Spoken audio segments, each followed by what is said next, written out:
Good evening, everybody, and good morning to those of you that will be listening to this in the morning.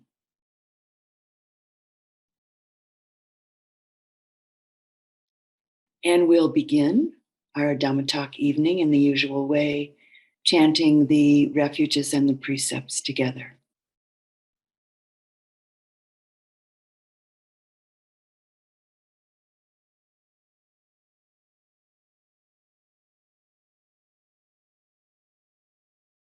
Namo tassa bhagavato arahato samma sambuddhassa. Namo tassa bhagavato arahato samma sambuddhassa. Namo tassa bhagavato arahato samma sambuddhassa. Buddham saranam gacchami. Dhammam saranam gacchami. Sangham saranam gacchami. Dutiyampi buddham saranam gacchami. Dutiyampi dhammam saranam gacchami.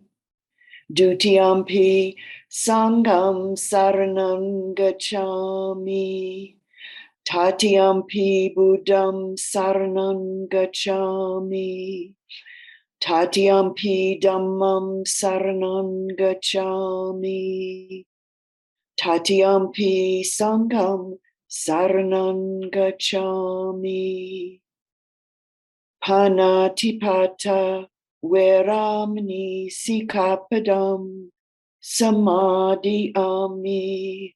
Adinadana veramani sikapadam samadhiyami. Brahmacharya veramani sikapadam samadhiyami. Musawada veramani sikapadam samadhiyami. Sura meraya maja pamadatana veramani sikapadam samadhiyami.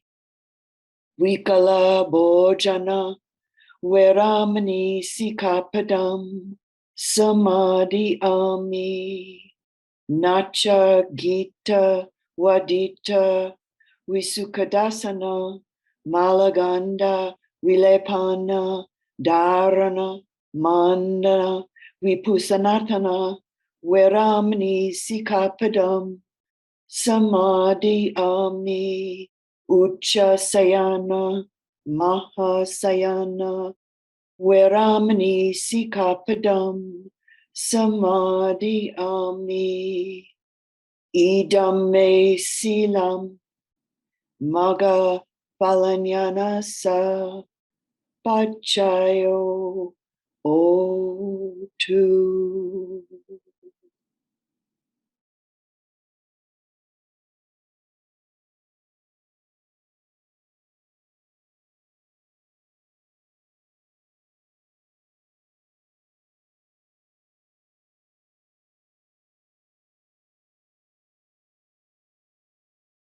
This evening's talk is about the wholesome and beautiful mind. And I'd like to begin the talk with a poem by the wonderful Buddhist poet Jane Hirschfield. She calls this poem Silk Cord. In the dream, the string had broken, and I was trying to pick out its beads among all others. The large coral beads, the beads of turquoise and ivory, these were not mine. Carved and ridged with color, burnished, weighty, my hands passed over them without regret or pause. The tiny ones of glass, almost invisible against the white cotton bedspread, these were mine. The hole in the center scarcely discernible as different from the bead itself. The bead around it scarcely discernible as different from the bed or floor or air.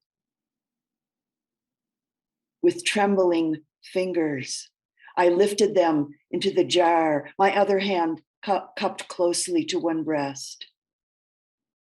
Not precious, merely glass, almost invisible. How terrified I was at the thought of missing even one. While I live, I thought, they are mine to care for. Then wakened heavy, with what I recognized at once as an entirely warranted grief. Frantic for something plain and clear and almost without substance that I myself had scattered, that I myself must find.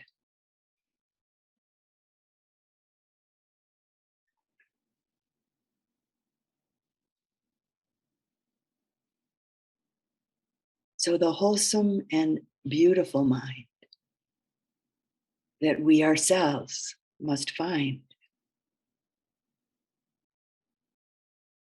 and that we are finding. The Abhidhamma speaks about 36 wholesome mental factors, 36 mental states, some of which are both wholesome and beautiful and are associated with concentration and also with Vipassana practice as mindfulness and concentration and intuitive insight unfold and blossom. These 36 wholesome mental states or mental factors are associated with the development phase of concentration and the manifestation also of jhana. And they also occur during the development and the manifestation of metta to varying degrees. 29 of these wholesome and beautiful mental states or mental factors are universally developed throughout our practice. 6 of them are considered to be occasional and are wholesome only if they're accompanied by a wholesome consciousness. What this means will all become clearer as we go on with exploring these various mental factors. The first 5 factors are wholesome mental factors that are part of both the initial and the ongoing development of concentration, and also with the focus of attention involved with metta practice. With the first 2 factors also being absolutely necessary and active components throughout our practice of insight, throughout our mindfulness-based insight Vipassana practice. The last 3 of these 5 factors manifest as active, wholesome, experiential states during the particular specific during some particular specific aspects of our Vipassana practice, and also during specific stages of the development and manifestation of concentration and of the jhana absorption, and also in relationship with the development and the manifestation of metta to varying degrees. So these 5 wholesome mental factors of mind are really aspects of all of our practices. Sayadaw U Pandita used to call these mental factors and the manifestations of these mental factors experientially as our Dhamma delights.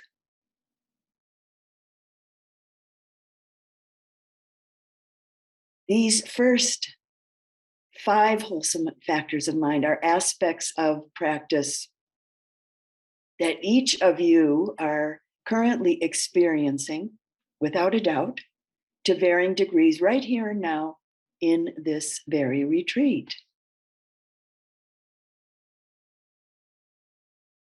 So I'd like to explore these first 5 wholesome mental factors a little bit more deeply than just naming them for you. They're also sometimes called the 5 jhana factors. Some of you have mentioned that and heard that. So the first one, the initial application of the mind. The Pali word is vitakka. That's already been discussed a little bit by both myself and Christina. This is the application of the mind, the application of our attention to the object, vitakka. So its characteristic is the directing of the mind onto the object. Its function classically is described as to strike at or to thresh the object. Thresh is an interesting word used, of course, with harvesting. So to thresh the object, threshing wheat, for instance. And it manifests as leading the mind to the object. You've all been leading your mind, leading your attention to the object.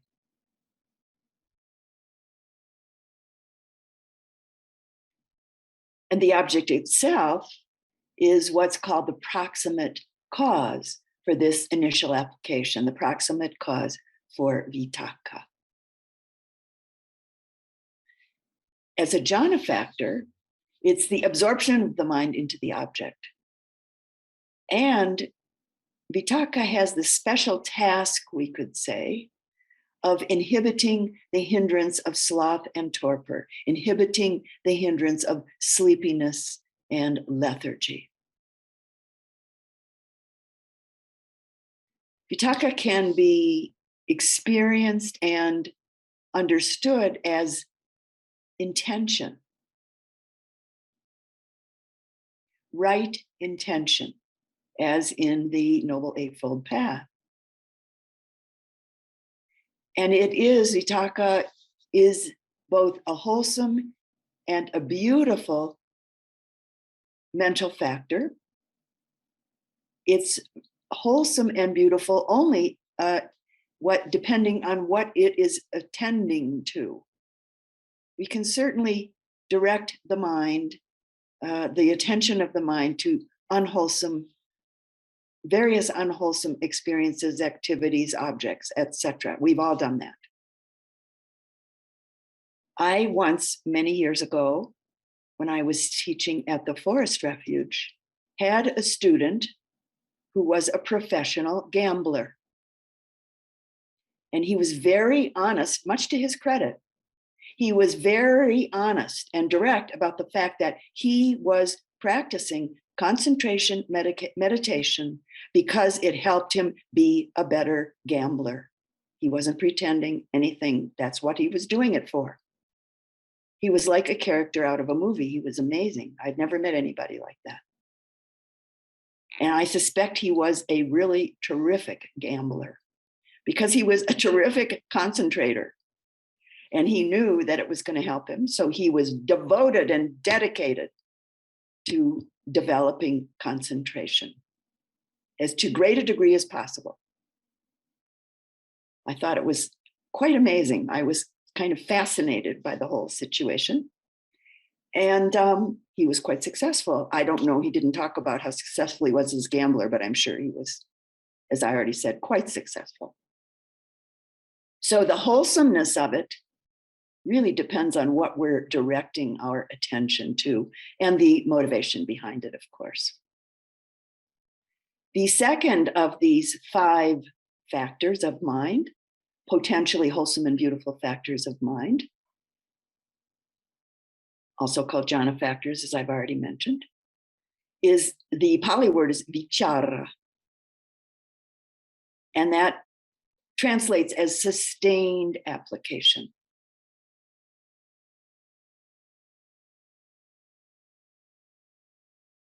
It has the characteristic of continued pressure. Classically, it's called continued pressure. In the Visuddhimagga, it's called stroking the object, in the sense of meaning mindful presence in relationship to the object of attention. Sustained mindful presence in relationship to the object of attention. So another way of saying this is the continued exercise of the mind on the object. Its function is sustained application of the associated mental phenomena in relationship to the object. And of course, the object itself is the proximate cause for this sustained application, for this vichara attention, sustained attention. There's some wonderful similes in the Visuddhimagga highlighting the difference between vitaka and vichara. So the first one, vitaka, initial application, one of the similes is a bird spreading its wings to fly, spreading out its wings to fly, vitaka. Sustained application, vichara, like a bird gliding through the air with outstretched wings. Another simile for vitaka, initial application, is like a bee diving towards a flower. And in relationship to this metaphor or simile, vitaka, like a bee buzzing above the flower. So as I mentioned the other day, there's so many similes or metaphors. We call them metaphors. They're translated as similes in the classical translations, but so many of them are nature oriented. And I really find that very inspiring, and I relate to it. And I suspect most of you do too. It's quite wonderful. It keeps us in tune with, it's all about nature. We're not different. The whole process is natural, we could say.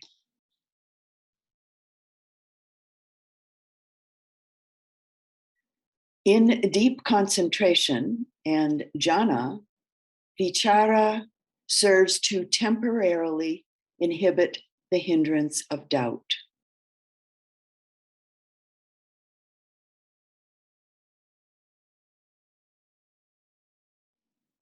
So the third potentially wholesome and beautiful, state is in Pali piti. There's lots of different translations for it. One of them is joy. And a lot of times it's translated as zest, which I like. That has a certain quality to it that many of you have experienced. The characteristic of piti, P-I-T-I, piti, is that it's quite enduring, as many of you have experienced to varying degrees. And it can be explained and experienced as delight or a pleasurable interest in the object. And its function is to refresh the mind and body. And it often can pervade the mind, and in its earliest stages, also the body, in its initial stages, with kinds of thrills, feelings of thrills. And sometimes this is described as rapture. It's translated as rapture. Though I think that this word really doesn't cover all of the nuances of this experience. And we'll talk a little bit more about that in a minute. It manifests as elation often for people. And its proximate cause is the mind and the body. The Pali word nama-rupa. Mind, nama, rupa, body, nama-rupa. In other words, having a heart, mind, and being in a body is the proximate cause for the experiences of piti. In the commentaries, in the Visuddhimagga commentaries, which if some of you have never looked at, it's worth, not during the retreat, don't start reading it, but it's worth looking at. It's fascinating, and it has enormous amount of information about the actual practice experiences that we have. So it's worth exploring at some point along the way of your practice. So in these commentaries, there are 5 grades, we could say, of piti that are developed during a concentration a practice, the development of the mind through concentration. And I'd like to just go over these, and you will recognize some of them. You have had some of these experiences to a lesser or greater degree. The first is called minor joy or minor zest. And they say it's able to raise the hairs on the body. That's the first one. The second one is called momentary joy or momentary zest. And this is like flashes of lightning in the mind. And I know many of you have had bits and pieces of that, little flashes of light or lightning in the mind. The third is called showering joy or showering zest. And this breaks over the whole body again and again and again, like waves on the seashore. The next one is called uplifting joy or uplifting zest. And this can cause the body to levitate, or at least feel like it's levitating, so that you're being really, really uplifted. I know some of you have experienced that. There's a story that I'm sure is true. It was told to me by a monk.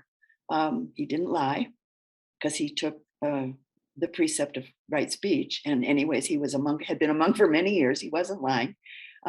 There's a story about a monk, and I think the monk, this was at the Sayadaw U Pandita's monastery quite a number of years ago, who lived there and was practicing quite diligently. And he was experiencing this uplifting joy, this uplifting zest quite regularly. And he was actually, his body would lift up off the seat that he was sitting in his little meditation hut, little meditation cottage. Well, he did something that wasn't actually quite kosher, so to say. He bragged about it to the other monks, I'm told.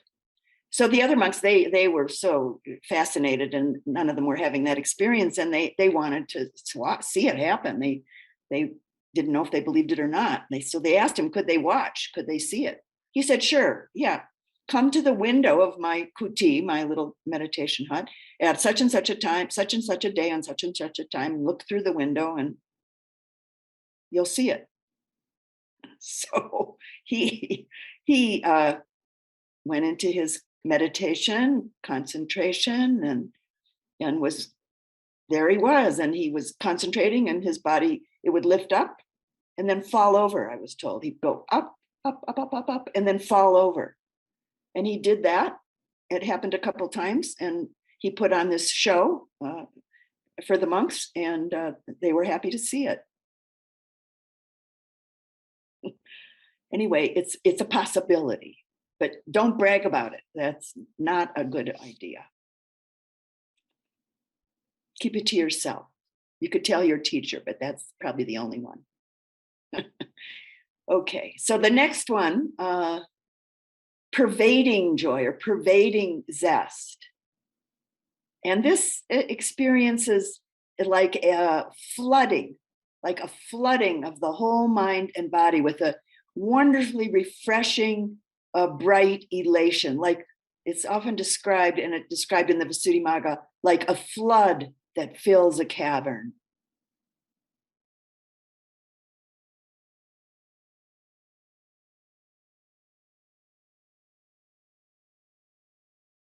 So this is the how many are there? 1, 2, 3, 4, 5 manifestations of piti. And these are part of what Sayadaw U Pandita used to call our Dhamma delights. He would say, we experience these to whatever degree, and some of them and some not of them, but and they're part of what keeps us going with practice, at least for a while, because they're so delightful. So don't push them away, and don't get attached to them. If you cling to them and attach to them, what happens? They disappear. How about that? They just disappear. Yeah, they won't happen. Clinging is like shutting them out in a sense. But recognize them if they happen and appreciate it. And allow it to take delight in it. The next of these initial five factors of mind is called in Pali sukha. And it translates as happiness, usually, a kind of sweet happiness.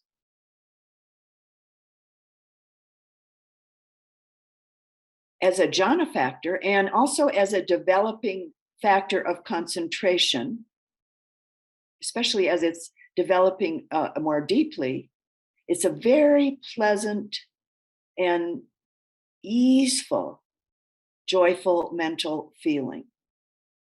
It's soft, it's sweet. It's a sweet, blissful mental feeling born of detachment from all sensual pleasures. It's not coming from sensual pleasures. So it's explained as a kind of unworldly or spiritual happiness.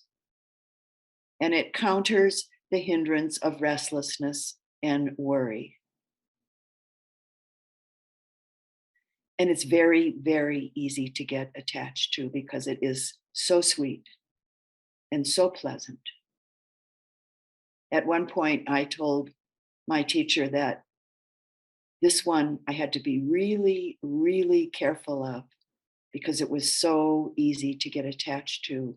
And then I remember telling him, I think this is what everybody wants. This is what all human beings want. And so it's so easy to get stuck to it. So be careful when it shows up, but it's very pleasant and allow yourself to enjoy it.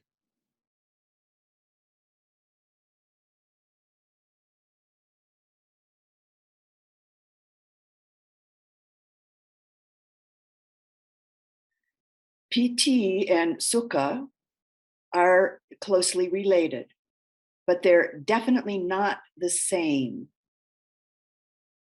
So just in terms of the difference between them, classically, PT is compared to the delight of a weary traveler in the desert who would experience what a weary traveler in the desert would experience when they came across an oasis.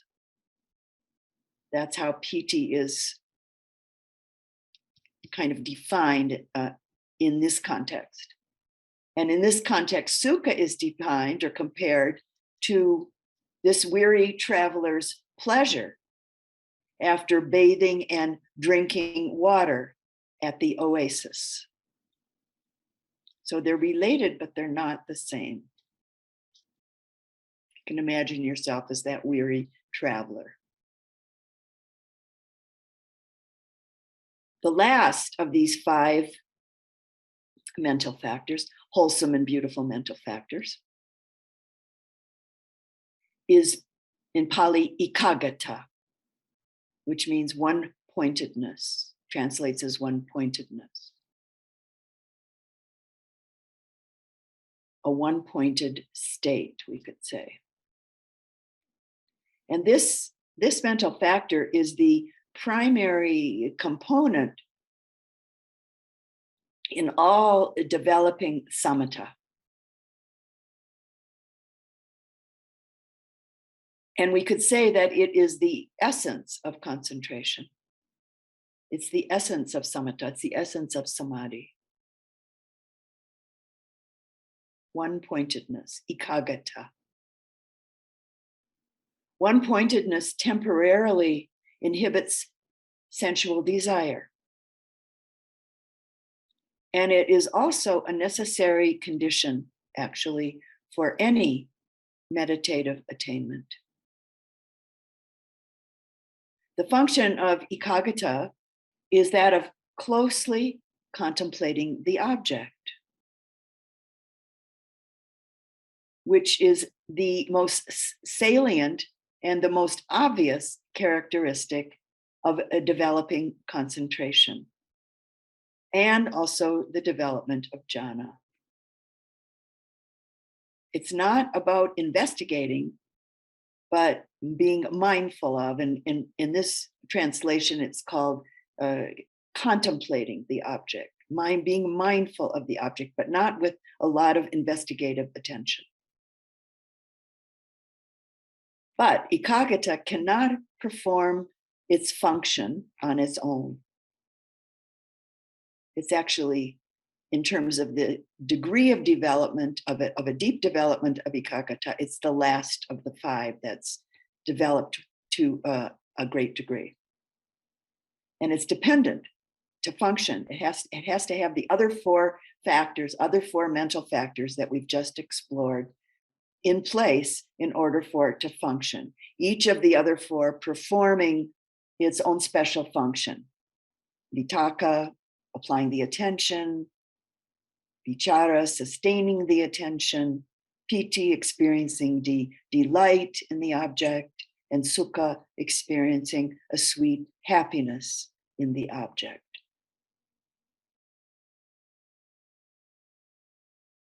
So those are the first 5 of these 36 potentially wholesome and beautiful mental factors that we're developing, or that are developing because we're practicing with each of us, each of you, and all of us. The next factor is in Pali called adhimokkha, and that translates usually as decision. And it literally means releasing the mind onto the object, releasing the mind onto the object. And so it's rendered as decision or resolution. I really like the way of holding this as the releasing of the mind on the object.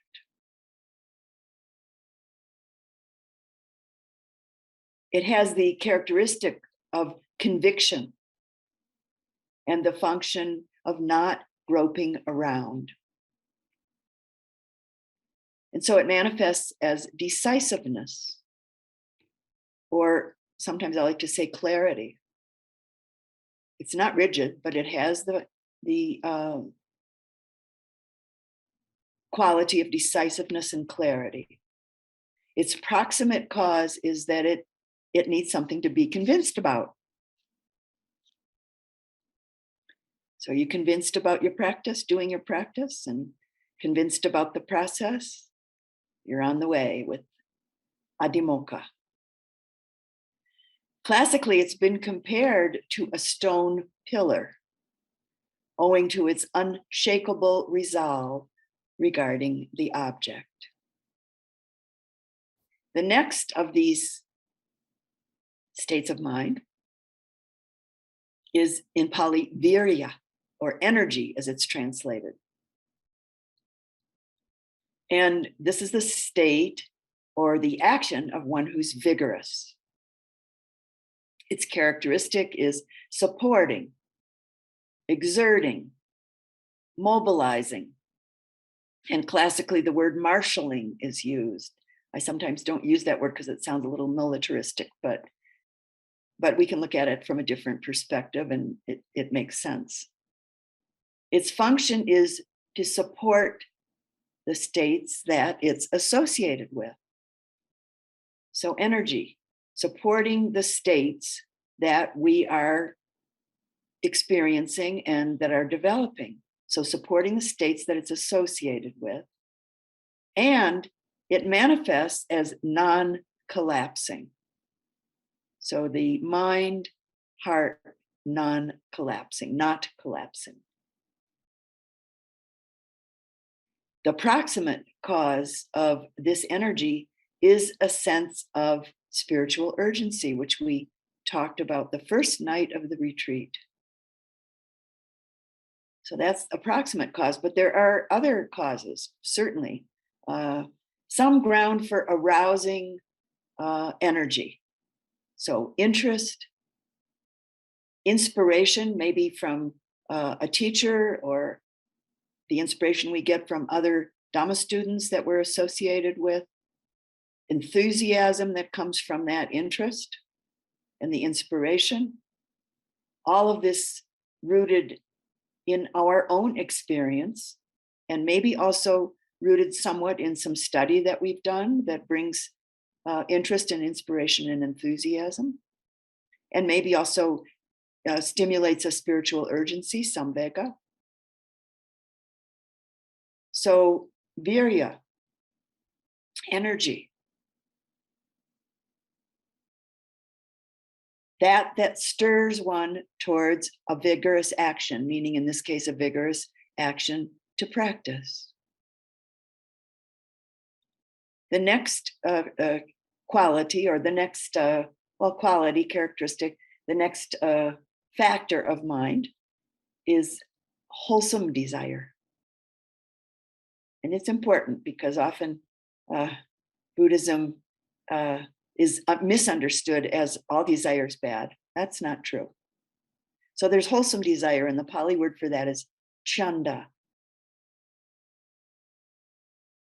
which translates often as the desire to act, the desire to perform an action to achieve a result from a wholesome perspective. And this wholesome desire, chanda, needs to be distinguished from the unwholesome desire that stems from greed and that stems from lust.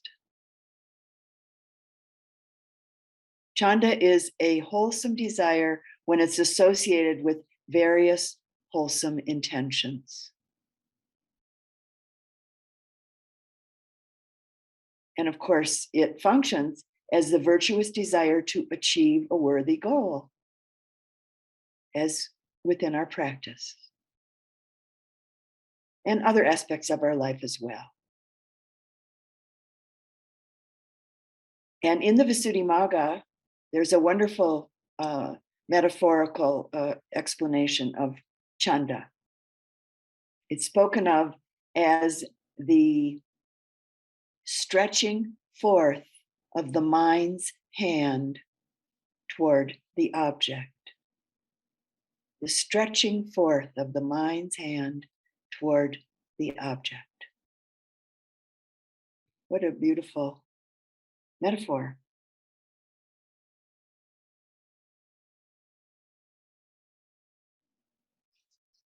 So there's still a long list of these. I'm not going to go over each one of them as much as I have these first 8 in the list. Maybe it's 8, maybe it's even more, I'm not sure. But I'm going to list them all, mention them all, and I'll just say a few words about some of them. We would be here for hours if I were to talk about each one of these, and I'm not up for being here for hours to talk. So, and neither are you, I'm sure. So the next one is faith. Not a blind faith, but rather a faith that is rooted in one's experience, coming from one's experience, faith in the teachings and faith in the practices that come from your own experience. So it's not a blind faith, it's an experiential faith, we could say, based in experience. The next one, which I'm not going to talk about because we've already talked about it quite a bit, is mindfulness. Very, very important. The next 2 go together. Hiri and Ottappa. Hiri, usually translated and has been talked a bit about by Christina and by me a bit. Moral shame, hiri, and moral dread or fear of wrongdoing, Ottappa.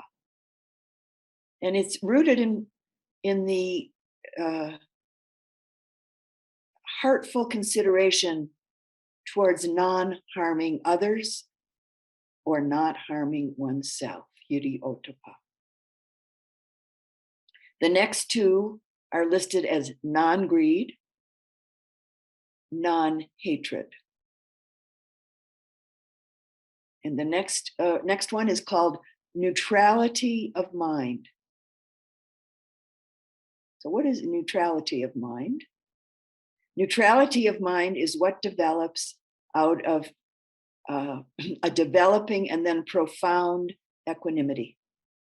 The neutrality of mind. We could say neutrality of mind and heart, because I usually put them together, heart and mind. Next one is tranquility of mind. Tranquility of consciousness. And then lightness. Light, not light, but lightness as opposed to heaviness. Lightness of mind, lightness of consciousness. And following that, malleability of mind, malleability of consciousness, meaning the mind is very easily able to move from object to object to object. It's very malleable. Now, as I'm reading all these, remember, this is what's developing within your own heart mind as you're doing this practice. It really is. And if you're hearing this, you can maybe touch in and recognize some of this happening in your own experience. Following the malleability, the list says wieldiness of mind, wieldiness of consciousness, meaning the flexibility and the quickness of mind, the non-rigidity, we could say is another way of saying it. Flexibility and quickness of mind, non-rigidity of mind, wieldiness. Following that, proficiency of mind, proficiency of consciousness. And this means the clarity and the preciseness that's available in our mind as we practice. It develops the clarity and the preciseness, the proficiency of mind and consciousness. Following that, honesty or uprightness of mind, honesty and uprightness of consciousness. And then following this are the four Brahma Viharas, the four divine abidings. Metta, unconditional kindness, unconditional loving kindness, unconditional friendship. Compassion, appreciative or empathetic joy. And the fourth Brahma Vihara, divine abiding, is equanimity.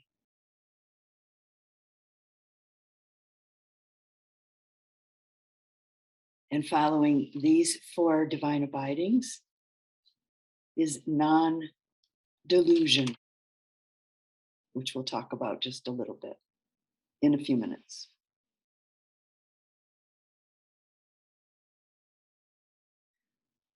There are three more beautiful mental factors that are called the abstinences. They're three very distinct mental factors that the Buddha spoke about quite often, that come about in three very specific ways. So we'll explore this just a little bit. The first is called natural abstinence.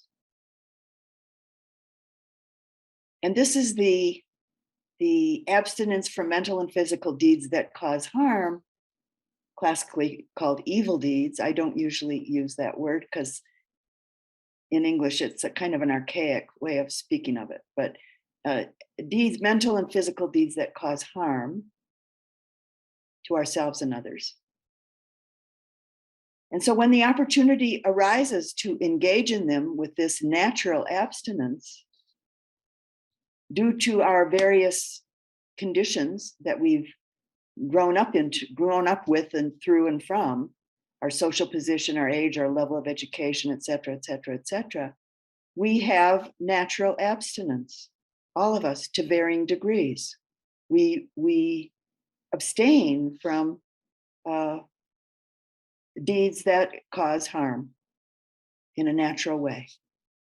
The second one that the Buddha spoke about of these three beautiful mental factors or mental abstinences is the abstinence that we undertake by undertaking the 5 precepts or 8 precepts, or in the monastic world, sometimes hundreds of precepts or over 100 precepts.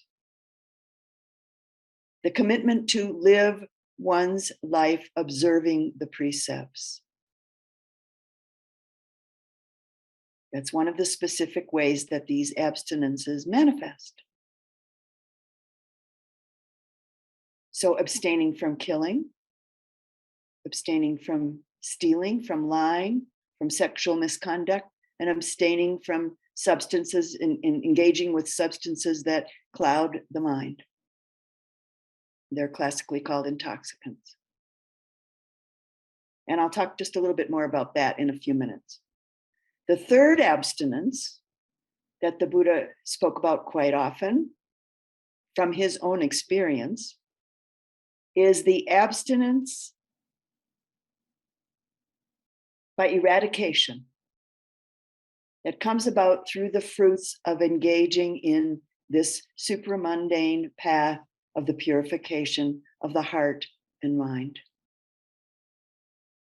This Buddha Dhamma path of awakening.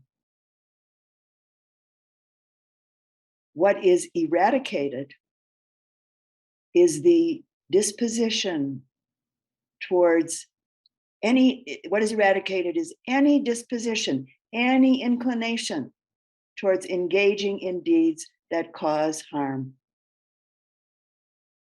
That's profound.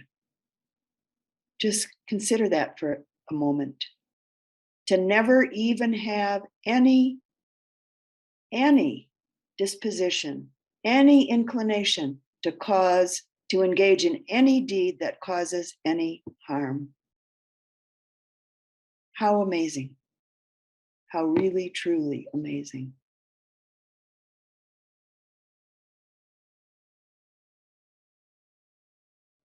So these first 2 abstinences, the natural abstinence and the abstinence by undertaking the precepts, are considered mundane. And that's not a negative evaluation. Mundane in the sense that they're common, they're ordinary in a worldly sense. While this last one of the abstinence by eradication is not common in the worldly sense. It's very uncommon in the worldly sense, actually, because it's of a spiritually purified nature.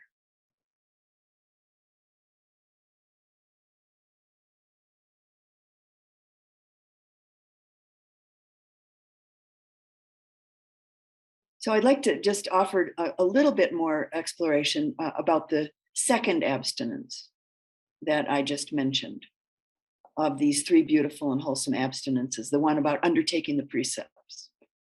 And looking a little bit at some of the specifics regarding this second abstinence. So right speech. A deliberate abstinence from wrong speech, obviously. Not engaging in false speech, not engaging in slanderous speech, not engaging in harsh speech, and lastly, not engaging in frivolous speech. And I actually also including not engaging in gossip, which is frivolous speech.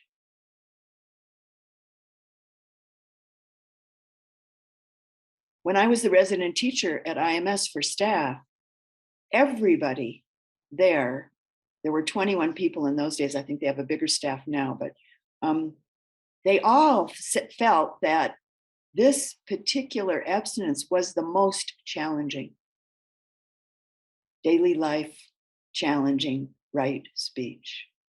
They found it the most challenging. If you think about and are really honest with yourself about what you talk about not maybe all the time for sure, but some of the time. Frivolous speech is probably pretty common for all of us. Gossip is probably pretty common for all of us. And we very often just don't notice. We just go on about it, with it. So it's really a good one to practice, to take a look at. I remember years ago, Joseph Goldstein said that at one point, and it was in relationship to this abstinence, he decided for a period of time that he would not talk about anybody who wasn't present. I don't know if it went on for a week or two or a month. I doubt if it was a month, but it was a length of time. It wasn't just a day or two. Not speak about anybody who was not present. He said it was really hard.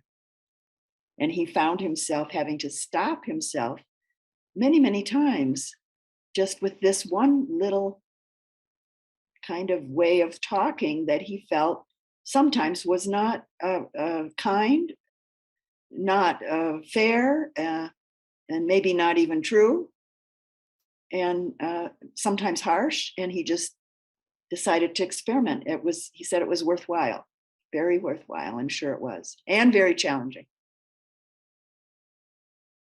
So right speech. The second one I wanted to look at a little bit, or there's two here, right action. So in this case, right action means the deliberate and mindful abstinence from harmful bodily actions, such as killing, not taking what has not been offered, as it's classically called stealing. But I think if we say not taking what has not been offered, it becomes very much more all-inclusive and profound for us in small ways and big ways. And as we practice, it becomes more and more subtly sensed, seen, and known as our practice deepens. And then, of course, the last part of this right action that's mentioned is abstaining from harmful or hurtful, and I'm adding selfish sexual conduct. And selfish sexual conduct is something to consider. And that can be subtle, or it can be, of course, quite blatant. So something to take a look at. The last one I wanted to mention with this is right livelihood. So deliberate abstinence from wrong livelihood, obviously.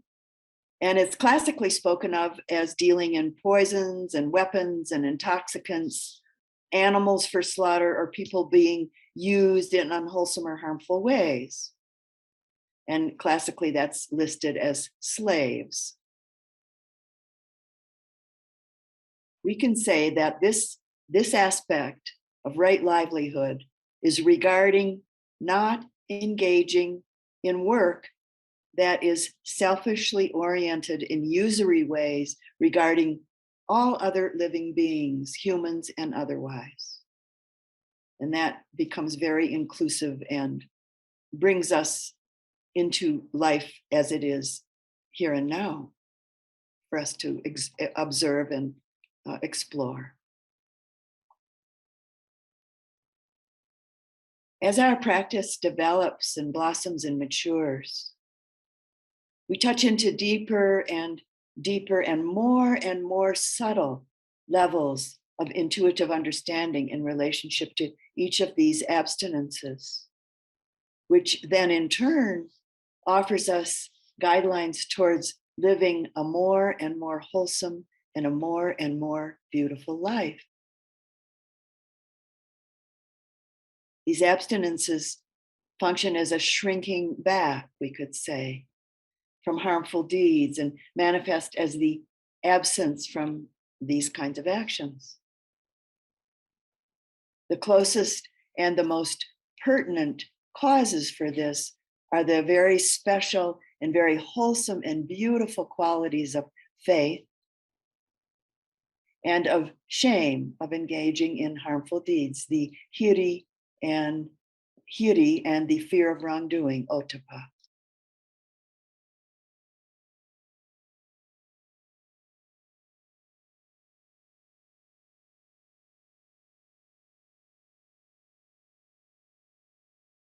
And I'd also like to add that another pertinent cause for shrinking back from abstaining from harmful actions is living a relatively simple life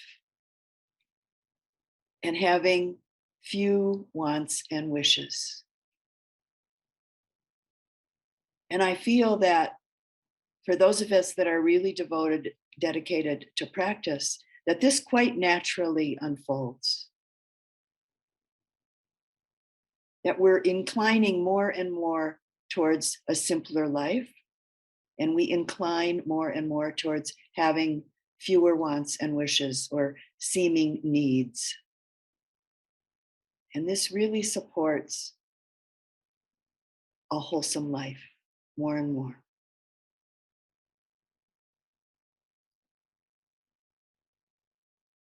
The last of this long list, we finally come to the last of it, of these wholesome and beautiful mental factors, mental states that are very definitely developing through our practice, is non-delusion.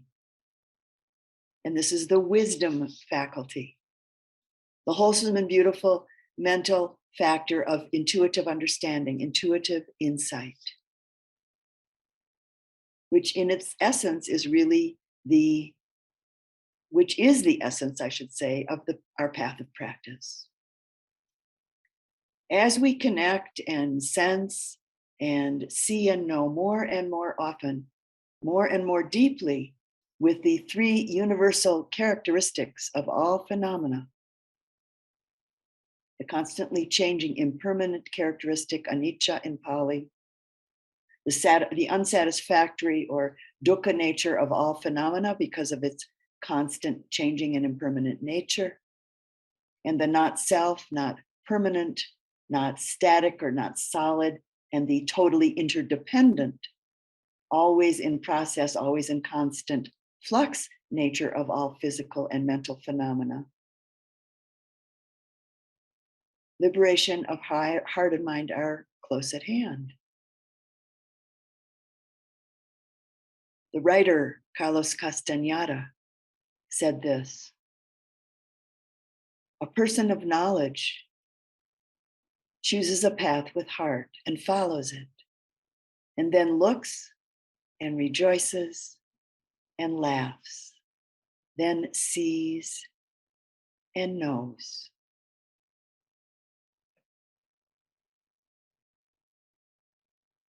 The importance of beginning to really clearly recognize at least some of these experiential states that we've looked at this evening in relationship to your own practice experience as concentration and mindfulness and insight and wisdom and metta continue to blossom, is that with knowledge of what is occurring and why it's occurring, we have the opportunity, we have the possibility to see, recognize, and know these beautiful and wholesome states without attachment and without identification and without fear or other aversive reactions that sometimes come up with some of these experiences. And very important, without misunderstandings and misinterpretations, but rather with what is classically called dispassion. Dispassion, which is very closely related to equanimity. This is what allows the continuing development of our practice to keep unfolding and blossoming and bearing fruit. And I wanted to mention that, and maybe you've seen this on the bulletin board, there is a list of all of these wholesome and beautiful mental states listed that you can download if you are interested in having this list to inspire yourself with. You're welcome to take it. It's there waiting for you to take. So I'd like to close the talk this evening with another poem by another wonderful poet who I've already read once, one poem of hers in the retreat, who died recently in the last couple of years, Mary Oliver. And this poem she called The Buddha's Last Instruction.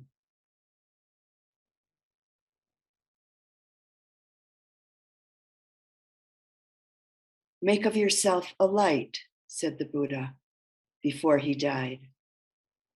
I think of this every morning as the east begins to tear off its many clouds of darkness, to send up the first signal, a white fan streaked with pink and violet, even green. An old man, he lay down between two salsa trees, and he might have said anything, knowing it was his final hour. The light burns upward, it thickens and settles over the fields. Around him, the villagers gathered and stretched forward to listen. Even before the sun itself hangs disattached in the blue air, I am touched everywhere by its ocean of yellow waves. No doubt he thought of everything that had happened in his difficult life. And then I feel the sun itself as it blazes over the hills like a million flowers on fire. Clearly, I'm not needed. Yet I feel myself turning into something of inexplicable value. Slowly beneath the branches, he raised his head. He looked into the faces of that frightened crowd.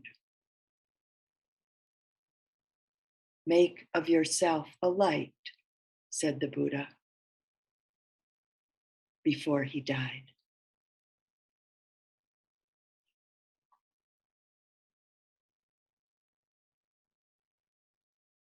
And let's sit quietly for just a few moments.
Thank you for listening to the Dhamma, and thank you for your practice.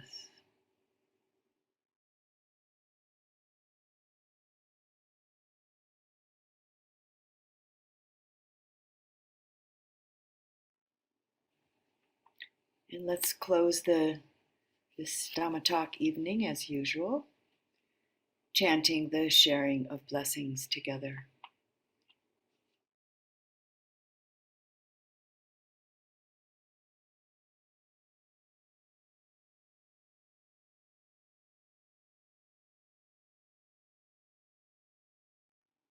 Through the goodness that arises from my practice, May my spiritual teachers and guides of great virtue, my mother, my father, and my relatives, the sun and the moon, and all virtuous leaders of the world, may the highest gods and evil forces, celestial beings, guardian spirits of the earth, and the Lord of death, may those who are friendly, indifferent, or hostile, may all beings receive the blessings of my life.